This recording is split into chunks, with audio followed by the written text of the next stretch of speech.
বন্দ্যোপাধ্যায় কর্মী সমর্থকদের উদ্দেশ্যে আজকে কি বার্তা দেন? 2026-এর জন্য কি কোনো টার্গেট তিনি বেঁধে দেবেন? সেই বার্তার অপেক্ষায় কিন্তু কর্মী সমর্থকরা, উজ্জীবিত কর্মী সমর্থকরা একেবারে পূর্ণ মনোবল নিয়ে তারা কিন্তু ইতিমধ্যেই ধর্মতলার মূল সভাস্থলের অভিমুখে রওনা হয়েছেন। মূল সভাস্থলের ছবি আপনাদের দেখাবো। ভিড় ক্রমাগত বাড়ছে। আশাফুল হোসেন আমাদের প্রতিনিধি রয়েছেন আমাদের সঙ্গে সরাসরি। আশাফুল, অবশ্যই তৃণমূল নেত্রী মমতা বন্দ্যোপাধ্যায়, সভানেত্রী মমতা বন্দ্যোপাধ্যায় কি বার্তা দেন? তার বার্তায় আজকে বাড়তি কোনো চমক কি থাকবে? তারই অপেক্ষায় তো আজকে গোটা রাজ্যবাসী। অবশ্যই চমক থাকবে যে মমতা বন্দ্যোপাধ্যায় আজকে ঠিক করে দেবেন যে তৃণমূলের লক্ষ্য কী এবং তৃণমূলের লক্ষ্য পূরণে দল কিভাবে এগোবে তার দিশা দেবেন তিনি। এবং ইতিমধ্যেই মমতা বন্দ্যোপাধ্যায় বেশ কিছু সংস্কারমুখী পদক্ষেপ শুরু করেছেন, কারণ তিনি চাইছেন যে 2024-এর যে লক্ষ্যটা ছিল লোকসভায় বেশি সংখ্যক আসন নিয়ে পৌঁছে যাওয়া, সেই লক্ষ্য পূরণ অনেকটাই হয়েছে।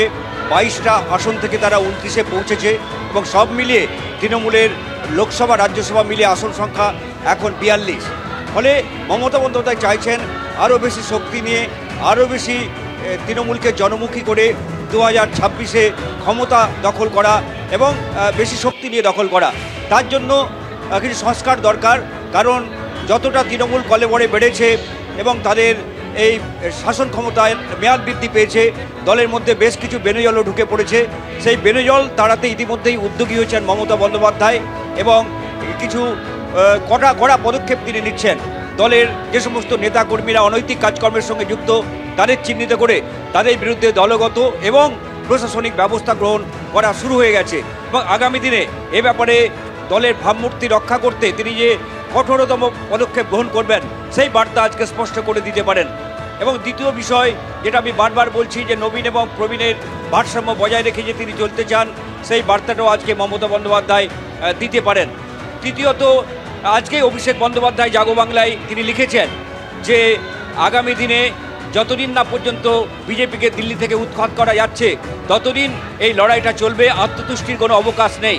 ফলে বিজেপির বিরুদ্ধে আজকে আক্রমণের সুর আরও চড়া করবেন মমতা বন্দ্যোপাধ্যায়, অভিষেক বন্দ্যোপাধ্যায়রা। 2021-এর যে নির্বাচন, সেই নির্বাচনে বাঙালি আবেগকে হাতিয়ার করেছিলেন মমতা বন্দ্যোপাধ্যায়। আজকেও বাঙালি এবং বাংলা আবেগকে তিনি উস্কে দিতে পারেন।